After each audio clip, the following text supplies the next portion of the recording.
Hey everyone, thank you for joining me for another episode of Think Your Way to an Epic Life. And our next guest, Jennifer Wren Tolo, is an RN by trade. However, she has become an executive transformational coach. And she really helps people with the number one root of 90% of all illnesses. So she's very into wellness in all the different ways. And she's a Reiki specialist. So check it out. Let me know what you think. Thank you, Jennifer, so much for joining us today. Thanks for having me, Kara.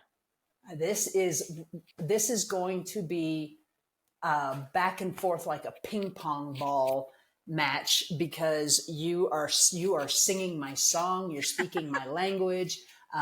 Like I said in the introduction, you have an RN license. However, you're not using it. Can you tell me why? Yeah, well, it's amazing to me. I truly believe that life kind of has a way of redirecting you on your path. And I went into nursing because I wanted to help people. And I always had these intuitive kind of hits, but I was taught not to trust that, and that I needed science to back up what I was kind of sensing, feeling, thinking, seeing. So that's what nursing gave to me. But yet when I was in nursing, it was very overwhelming, very I was kind of like, wait, this isn't it. This isn't the way we should do things. So I went into management thinking I was going to help healthcare that way and going to fix things that way. And then I quickly learned that that was not the way.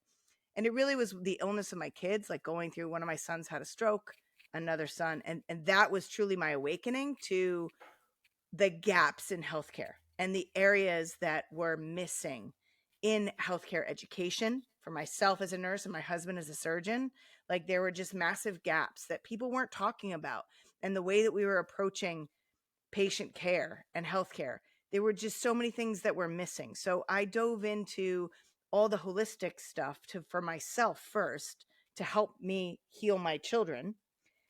So I became a Reiki master. I got into meditation. I learned about nutrition, all the holistic stuff. I dove into, I'm a thinker. I'm a learner. Okay, hold on.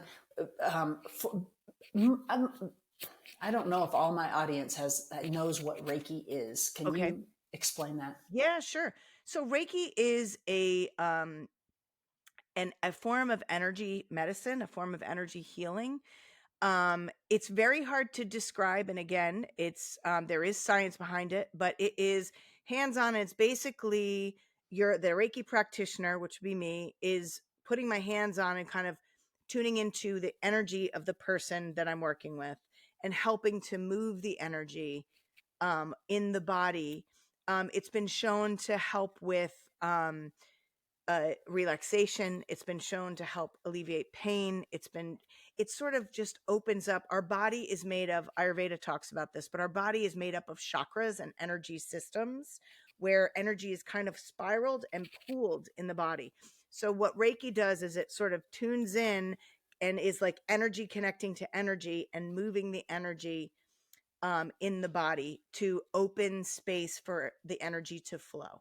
Because really what illness is blocked energy. So Reiki helps to move and open. So it's really great for people going through like chemotherapy. Like I did Reiki on my son every day when he was getting chemotherapy, and it helps to mitigate some of the side effects. The science of how, this is probably why insurance doesn't cover it. Whereas like acupuncture, there is science on the pathways and all that. So it is a mind body medicine. Okay. It's energy medicine. But it was a vessel for me to connect to what I was already seeing. Okay, so let me ask you this. You're an RN, you're married to a surgeon. Yes. And you go and become a Reiki master. How was that received?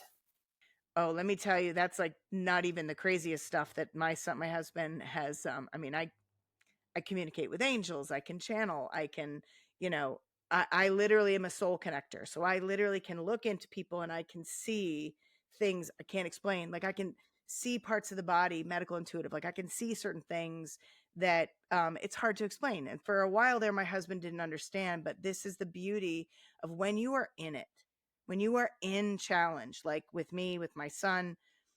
My husband and I, as healthcare providers, did not have the answers. We couldn't fix my son. So it is incredible what you open to in those moments. And my husband saw me helping healing my kids. So he didn't question it. We have a really good friend of ours who was the one who had been asking me and telling me, I want to train you in Reiki. I want to train you in Reiki. And I remember, in my earlier years before kids, before, the stuff hit the fan, I was like, that's cute for you, but that's not really my thing. And then again, it's amazing what you open to when you are sort of in the dark and are like, okay, I'll try anything. Right. And then you I'm going to start to back see you about it. up. Yeah. I need to back you up because I am that story.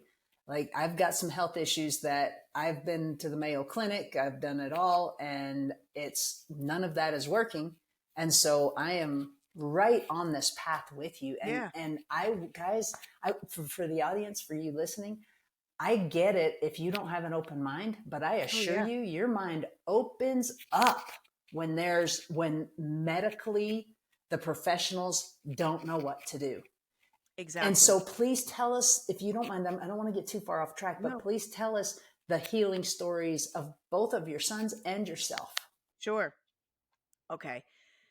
Well, so I am I would say I'm a recovering type A woman, like tight grip of control. I thought I had all the answers. I thought I knew if I just do this, this is gonna be what my life is gonna look like, right? If I parent this way, if I eat these foods, if I exercise like this, I'm gonna be well. If I eat, take care of my body, I'm gonna have a healthy child, like all this stuff. And I truly believe that things happen for a reason. Again, to redirect you on your path, to give you a little mirror moment to go, yeah, you thought so. So what my first son was like the golden child. Everything was good, everything was working. This is how it's supposed to be. I was so rigid with his schedule and parenting and what it's supposed to look like, and even a little judgmental of other parents, to be perfectly honest.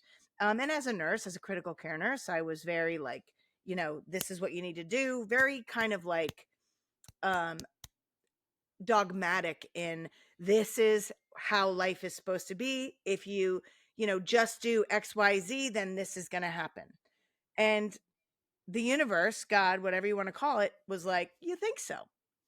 So I had my second son at a C-section with my first. Second son, scheduled C-section. An hour after he was born, he was seizing and stopped breathing. And I remember laying in the hospital, like I had a C-section, so I was in this like Demerol fog. And I remember laying there waiting for them to bring my baby back to me. And I'm like, Eric, my husband, I said, it's taken a while. Like, go see what's going on. So he came back, he goes, all right, don't freak out, but he's having, he's having trouble breathing. They just need to watch him a little bit. They want to figure out what's going on. I'm like, okay. And they brought him to me, and I remember they wouldn't let me hold him because they were worried that he'd start to seize, and they told me we just got to run some tests. But they wound up, I had him in a local hospital. They wound up bringing him to Children's Hospital in Boston because he needed more kind of in-depth stuff than the community hospital. And so I remember waking up in the hospital with babies all around me crying, and my baby's not anywhere near. My baby's 30 miles away. And I remember just this overwhelming sadness and like this, I could not wrap my head around. Now, hello, I'm a nurse. I'm a critical care nurse. Like I know what bad things can happen, right? But my mind wouldn't go there. And I remember just waking up going, what is going on in this fog? And all of a sudden I got this voice that just said, just breathe. You need to breathe. So I took some deep breaths, and it was like this fog lifted, this clarity came. I just need to be with my son. He's going to let me know what he needs. I just need to be open to this, and he's going to let me know. So I asked my doctors to let me out because I had a C-section and they didn't want to let me out so soon. And I'm like, I got to be with my baby. My husband was with him in Boston. And so my father wound up bringing me to Boston. And I remember my husband laboring over neonatal intensive care books in the waiting room. And I was like, we just need to let him let us know, what we need, what he needs. And my girlfriend was like, okay, now are you open to Reiki? Because he's going to need it. He's going to need help getting grounded. And I was like, sure, let's do this. So, and again, holding him, I was like listening to the messages that were coming. Like there were so many cooks in the kitchen. If you want to, like, there was like neonatologist, hematologist, all these different doctors that had different beliefs. And I was like, whoa, wait a minute. You want to keep him knocked out on this medication so he's not seizing. You want me to start nursing. You want, like, can everybody kind of come together and can we have, so I learned in that moment, advocacy, the importance of advocacy and speaking up and not just being a passive observer, but being an active participant in my son's health. So fast forward, I got my first nutrition certification. I learned Reiki. I started to channel the angels because something like all this information it was like these downloads of information that I wasn't listening to before. I was listening. And, my son had massive neonatal stroke. He didn't move his right side for a couple years. We had early intervention working with him. My son had massive cognitive challenges, behavioral challenges. And again, he is my greatest teacher. He taught me, I learned the importance of nutrition to feed the brain. I learned about movement and the importance of movement. I learned about, again, advocacy and understanding and not limiting. Cause I had therapists that would come and say, oh, he's not going to be able to do that. I'm like, well, let's see. And literally our motto became never underestimate what he's capable of doing. That's our motto. He is neurodivergent. He is atypical. He is kind of on that cusp of being fully independent, functional, and still needing a little bit of support as a 22-year-old now. But again, my son knows who he is. My son knows what his challenges are. My son knows what his strengths are. He knows how to use those strengths to overcome his challenge. He is, he understands nutrition and now is very pristine in what he eats because he realizes what that does to his brain and his body. He's a personal trainer right now because he learns about movement. So, he's kind of my success story, right? Like he moves both sides, but not beautifully. Like his right side, like you wouldn't know he had a stroke unless I pointed it out to you, but he definitely has some challenges. He actually just did a documentary film that he's working on about what it's like to have an invisible disability. Because he's a very visual, his strength is visual, visual learning and everything. So he got really into film and photography and he created a documentary film that he's working on. So that's that story. But he is the first kind of awakening to the gaps in healthcare. Like at 3 years old, the doctors were like, okay, yep, that was the damage to his brain, but nobody could tell me, right? So fast forward, same day I found out I was having my fourth boy, I found out my third son had leukemia. He had bruising. And again, my mother's brain wouldn't let my nurse's brain kind of entertain what probably was going on. Like I saw the bruising, I saw the signs, I saw the little that they, when the doctor said, oh, his liver's enlarged. Jen, I'm so sorry. His liver's enlarged. I'm like, what are we talking about here? And she looked at me like, hello, you're a nurse. Do you not know this? But my brain wouldn't go there. Right. So he was diagnosed with high risk acute lymphoblastic leukemia. But the cool thing is I had all the tools that I needed to help him through this. I knew Reiki. I did Reiki on him every day.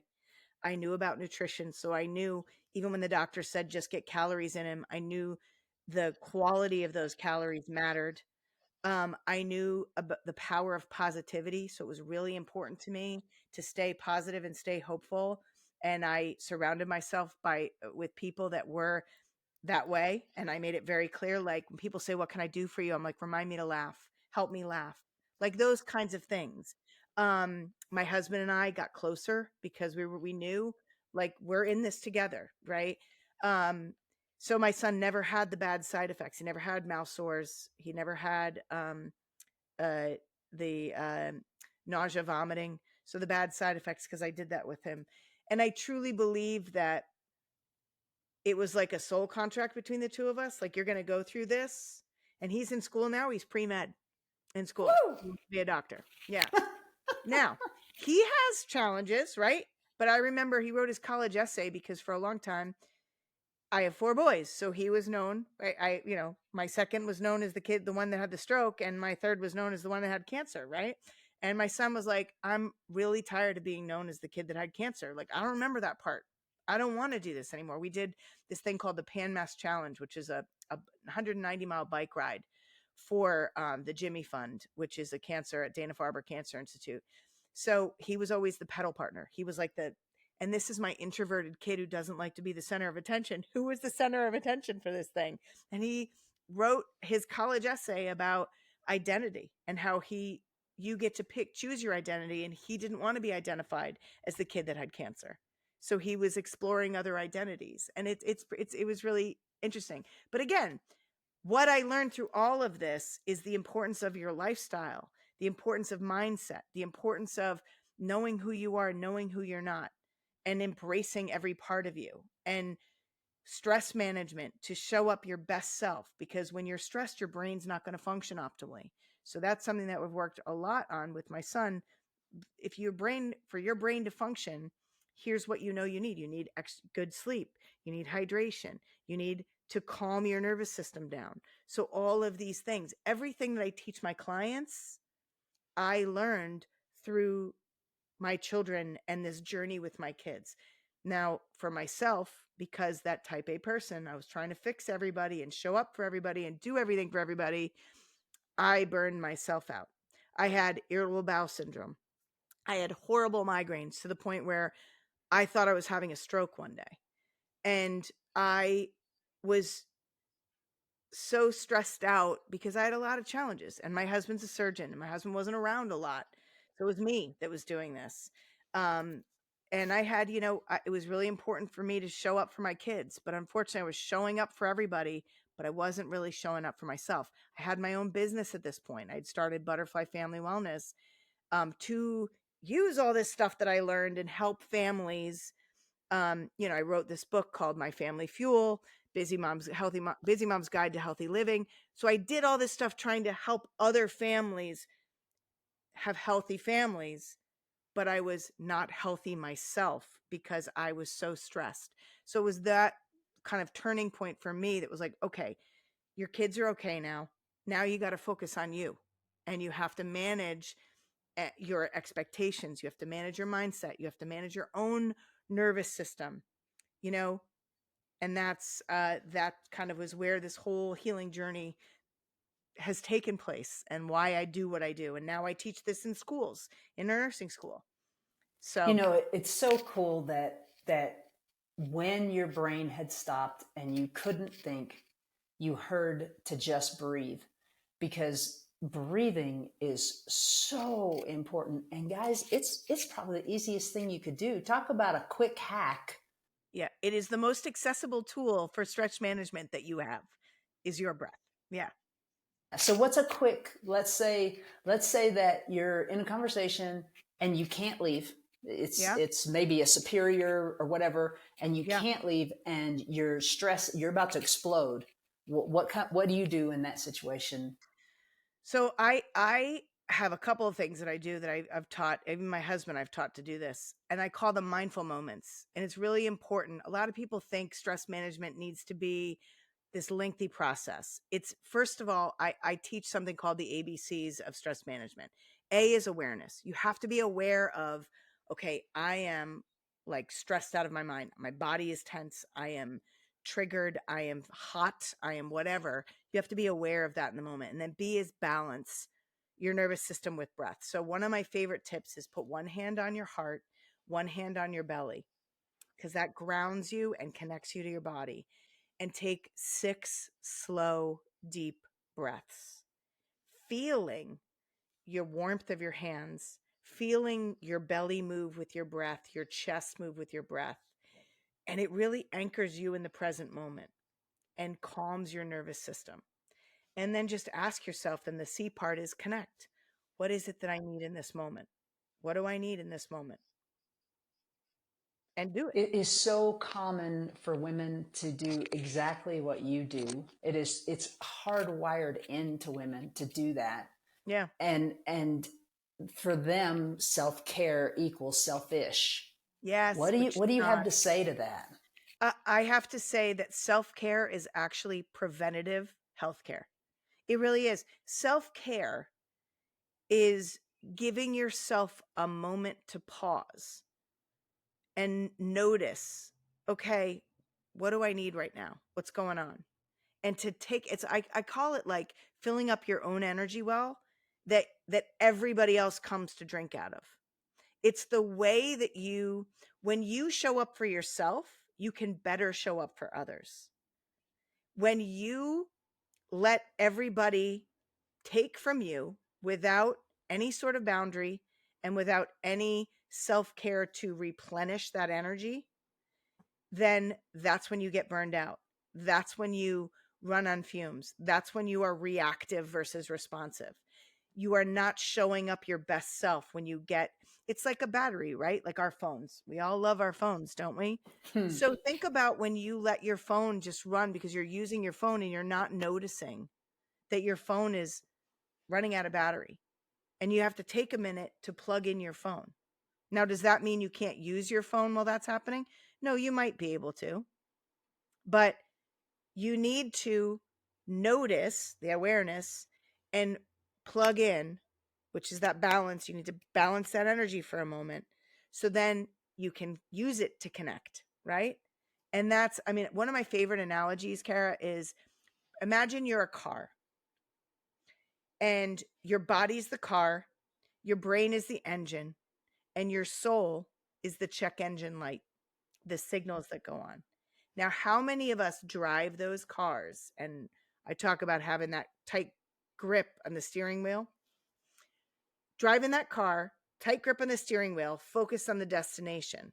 We're so far ahead that we don't even notice that that check engine light goes on. Or maybe we notice, but we don't have time. I don't have time. I'm too busy. I can't stop. Right? Well, guess what? You're definitely not going to have time when you break down. You're not going to get to that destination when you break down because you don't have any energy or your car is overheating and burned out, right? You burned out your engine.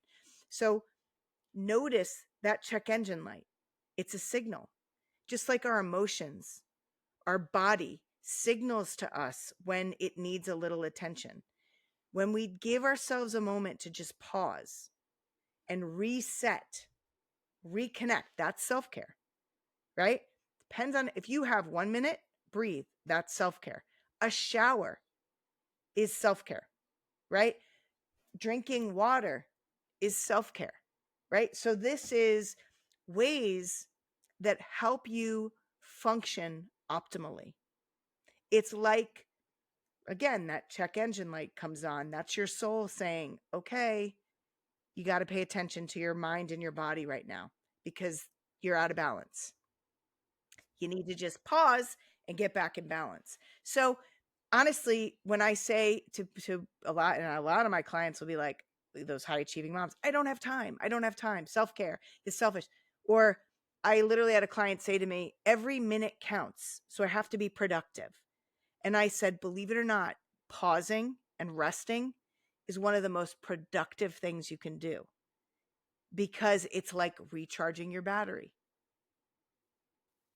It is so hard, and I get it. I totally get it because I had somebody ask me once, just offhandedly. I don't know why she asked me this, but she said, "If you were a tree, what tree would you be?" And I'm Oh, I thinking ask that all about the it. time. Oh, do you really? I've I never do. heard I that do. before. And I I'm love just like, trees. Yeah. oh, I do too. But so I'm just kind of like thinking about what tree would I be, and out loud I'm saying what I'm thinking. And I said, well, I think it'd have to be like a fruit tree or something because it'd have to be useful. It'd have to have some use to it. And she's like, can't you just be a tree? You don't have to be productive all the time, you know? Yeah. And so I get it. And that has been one of the hardest things for me is, Yeah. meditating, breathing, doing all these things.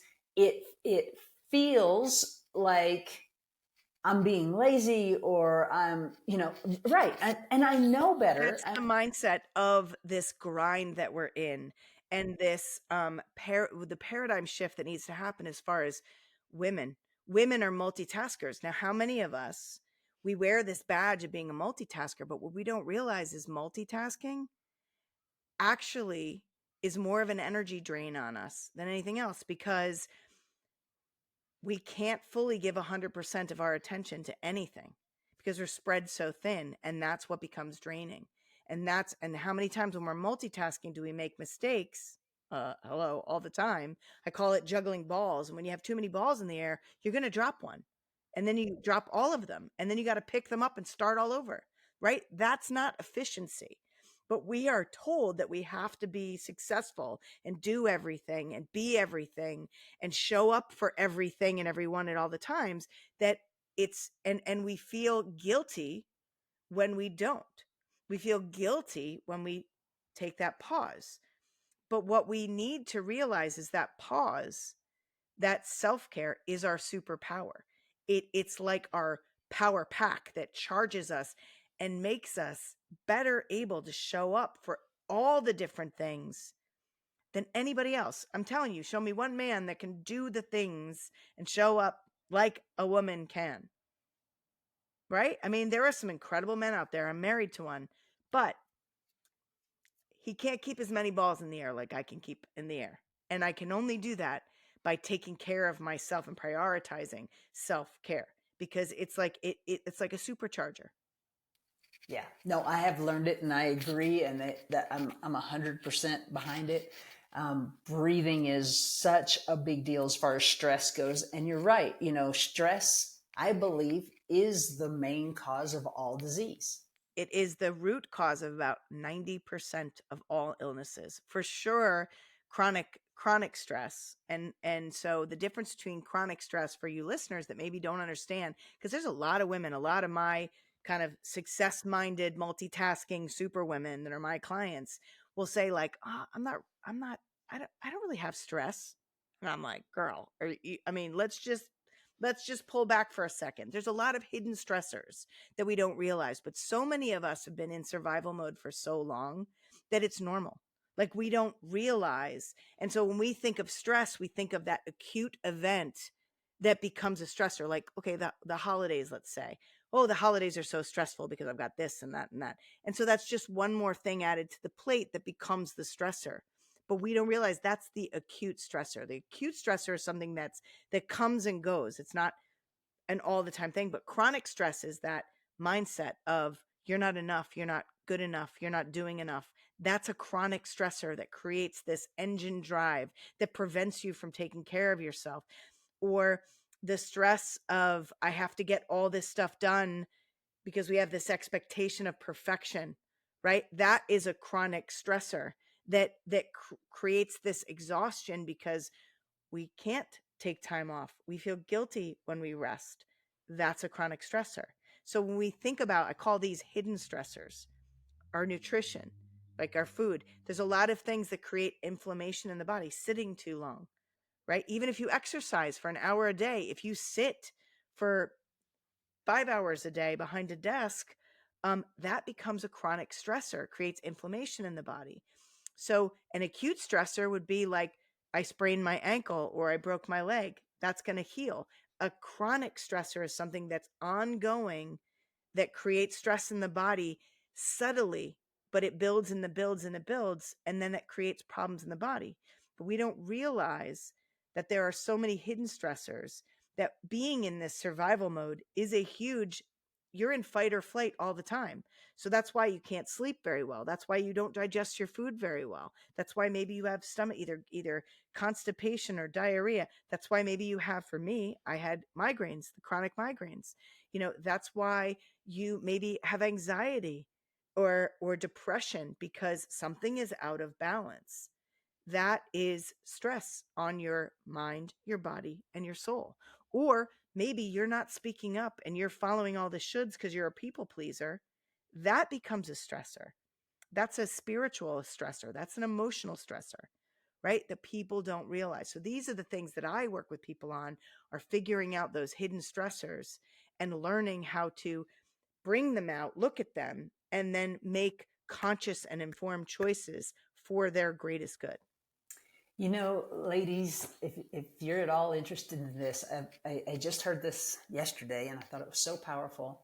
Sometimes we are like a person that's inside of a jar and we can't read the directions. Mm-mm. And we need somebody else that's looking out because, and you talked about this, Jennifer, when you got the results that your son's liver was enlarged and you Mm-hmm. are a nurse and you had this blind spot, and we all do, and we can't get past those because we can't see them because we're blind to them. And that's why you should probably give Jennifer a call.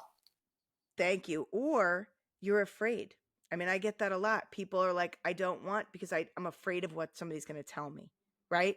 Or I'm afraid I can't fix it, or I'm afraid of that I can't handle what what's going to be, what. And so I always say when I work with people, we're going to open closets and we're going to find stuff, but you're never alone to deal with it. And the truest, I tell my clients this, I tell my students this, the greatest transformation occurs outside that comfort zone. You can't hang out in your comfort zone where everything is certain and where everything is comfortable, and you have to, like, chaos creates change, and you have to be willing to get a little outside that comfort zone if you want things to change, if you want to feel better, if you want to be happy, if you want to find joy, if you want to feel connected, if you want to feel purposeful, if you want to have energy, have time, and feel I reclaim your power, right? You can do it. It's all within your fingertips. Okay, so you said reclaim your power, and I just want to say something else to the ladies here because this is so good. You feel like other people take your power. You feel like other people take your energy. And I get it. I used to believe that totally. Like that person sucks the life out of me is a word that is a Oh saying yeah. that would come. Nobody can take it. No, you You're give it giving it away. to them. So can you riff on that a little bit? 100%. Well, I have an ebook that I created, and a Power of You. It's called Power of You, and I have a challenge that goes along with that, because my whole thing, my programs are called Reclaim Your Power, because so many women don't realize that they're giving their power away to others. When you're people pleasing, you are giving your power away to others to decide whether you're worthy or not worthy, right? And so we make choices that we don't realize are actually giving our power away, where we don't speak up because we're afraid of rejection, we're afraid of offending somebody, we're afraid of being seen a certain way. So we're trying to control things that are outside of our control. And when we really truly focus on what our zone of control is, which is, I hate to tell you, ladies, but it is you, within you, only in the present moment. Your thoughts, you can control. Your reactions, you can control. Your actions, you can control. With your choices, you can control in the present moment. You can't control outcomes. You can't control other people's happiness. You can't control other people's opinions. So, but we spend so much of our time trying to control those things. That's where we give our power away. And Preach when it, we preach it, learn, preach it. yes, ma'am. When you Yes. learn to reclaim your power, I love this actually. Somebody was talking about radical self awareness. I would call this radical self awareness. When you know who you are and who you're not, when you embrace all of you, including the things that are your shadows or the things that you maybe don't love about yourself, but you embrace them, no one can put you down. No one can hurt you and tell you that you're this or you're that or call you names, because you own it. You know it. Yeah. Okay. You're not telling me anything I don't know. So they don't have power over you when you own you and you own everything about you. No one, like I said, like somebody said to you, well, they're making me feel bad. No, you're making me feel bad. You're offending me. Nope, you're offended by something somebody said, but it's all yours. You get to choose how you take what you accept and what you don't accept. That's holding on to your power. You get to choose how somebody treats you based on if you're going to be around them or not, what you'll tolerate, right? Well, people don't realize that because they feel, so many women, especially my clients, feel powerless in their life, but they don't realize that they feel powerless because they're not focusing on what they can control. which is all within them. Everybody focuses outside. So I teach people how to turn down the noise outside and to start trusting that inner voice, their knowledge and wisdom within themselves. That's what saved me. And what you just did was you just dropped this bomb that's so cool, that if it really is my husband's fault, my boss's fault, my kid's fault, the government's fault, if it really is their fault, there's nothing I can do about it. Nope. So you should be excited about the fact that you can do something about your reality.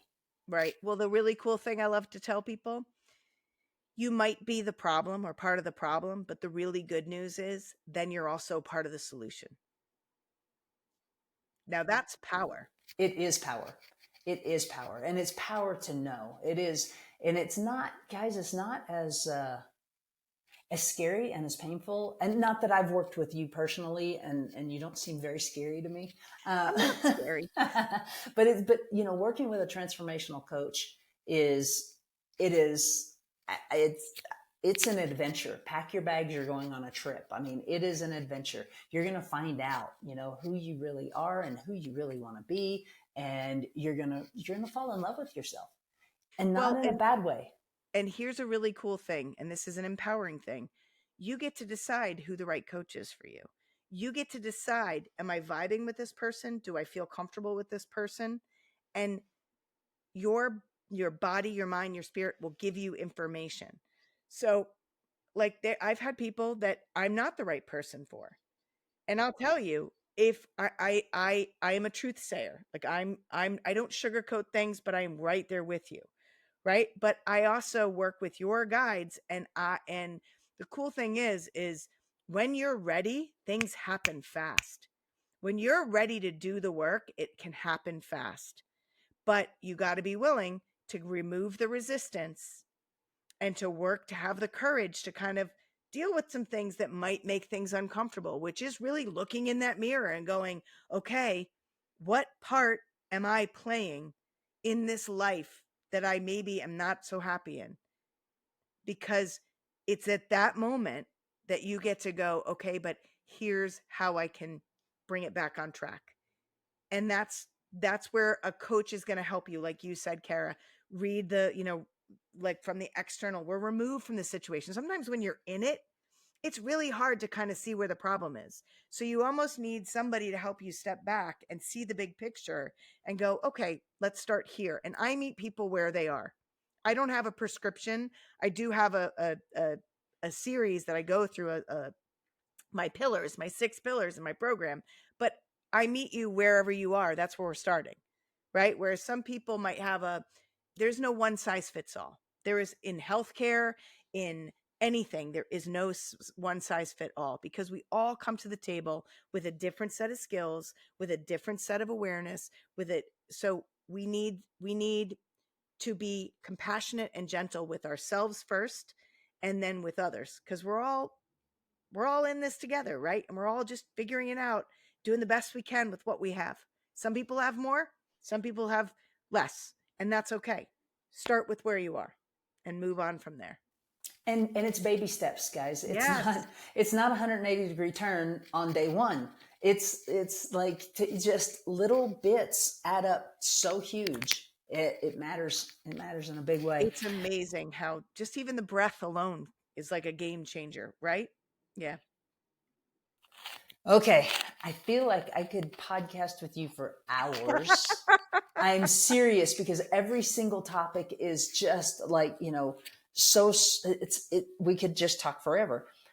So I want to kind of start to close it up with the nervous system, and what someone who has never done Reiki and has never really even genuinely meditated, like if you could get our listeners, if you could get them to just start one new habit that they could do on their own, in their own house, by themselves, whatever it is, that 5 minutes a day.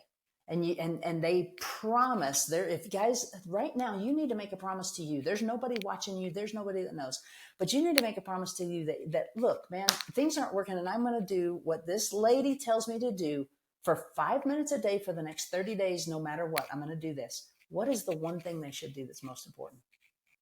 So I'm even going to say start with 2 minutes, like build up to 5 minutes, but start small because 5 minutes can seem like a long time. And when you're just doing this, right? One of the best things that you can do literally is, and you can choose when you do this, and you got to figure out what's right for you in your life, whether you do this first thing in the morning, whether you do this in the afternoon, or whether you do this at night.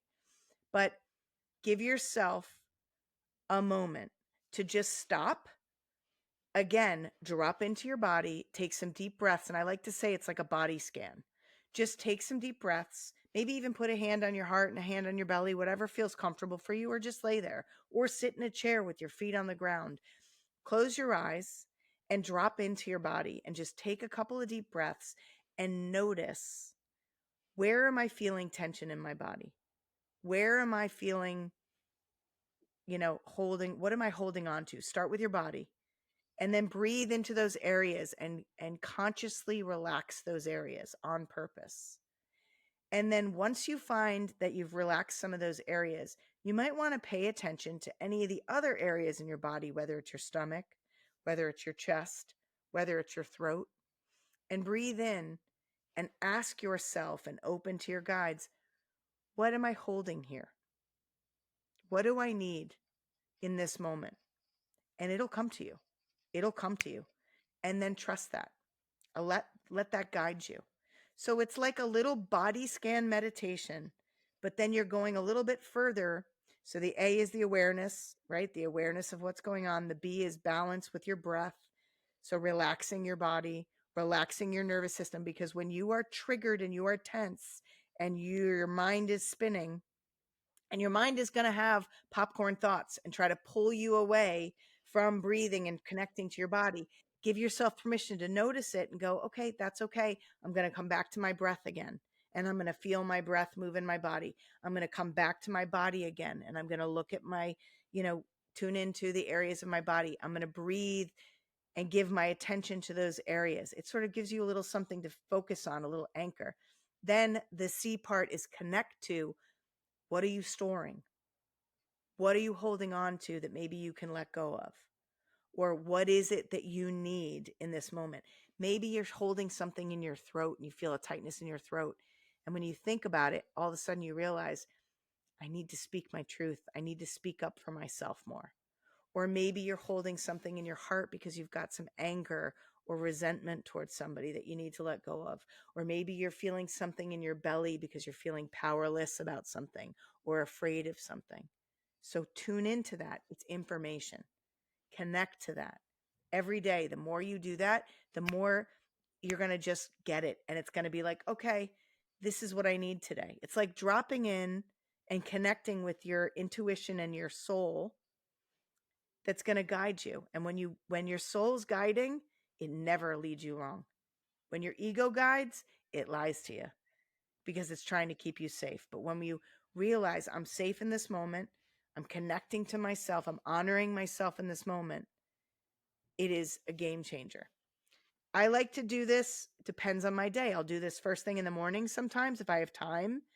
If I'm not hitting the ground running, but I'm often hitting the ground running because I like my sleep.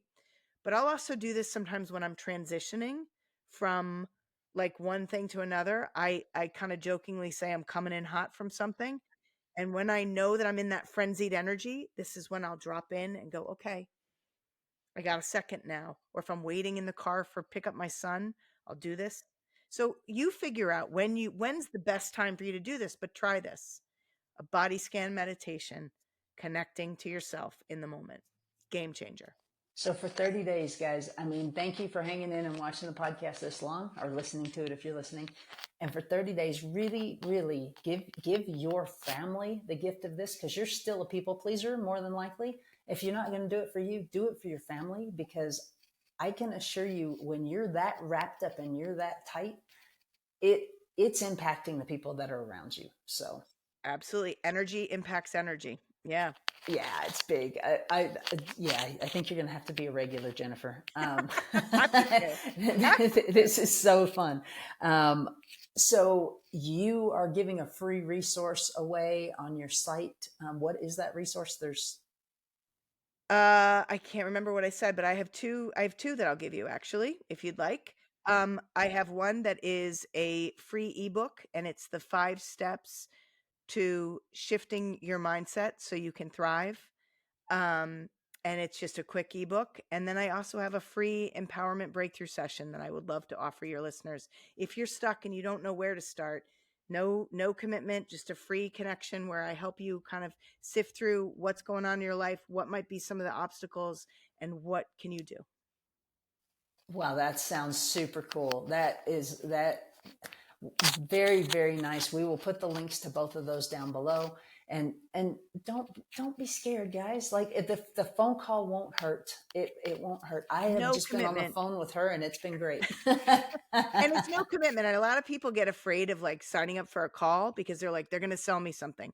I don't sell anything because frankly, not everybody's the right person for me. You have to be at a certain place for me to work with you one-on-one. But I certainly have plenty of tips and resources that I freely give because my whole, like you, I'm sure, my whole desire is to help empower people and to help people just start leading the life that they're meant to live.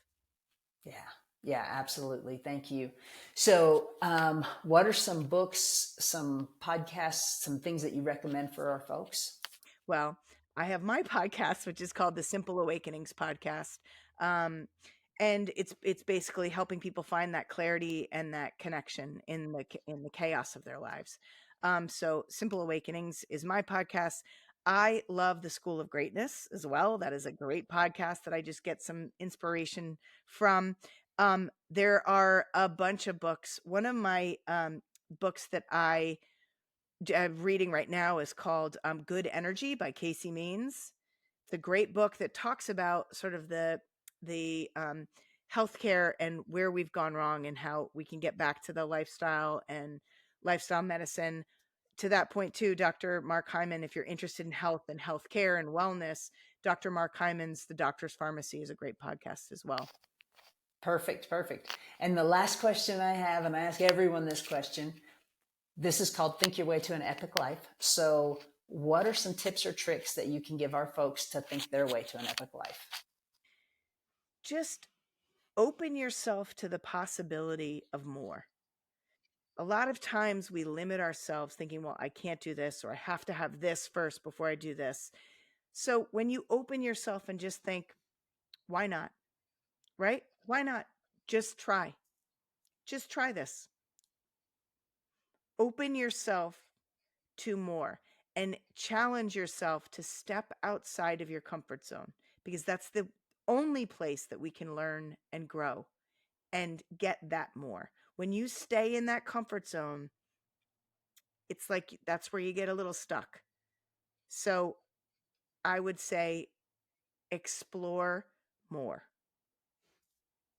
I love it. I love it. Jennifer, thank you so much for all the wisdom, all the love that you gave to our audience today. And guys, please just implement at least the 30-day thing. Please implement that because it's going to make the world a better place. If you're better, the world will be better. It really does. Thank you. Absolutely. Thank you. Thanks for having me on. This was a great conversation, Kara. It was.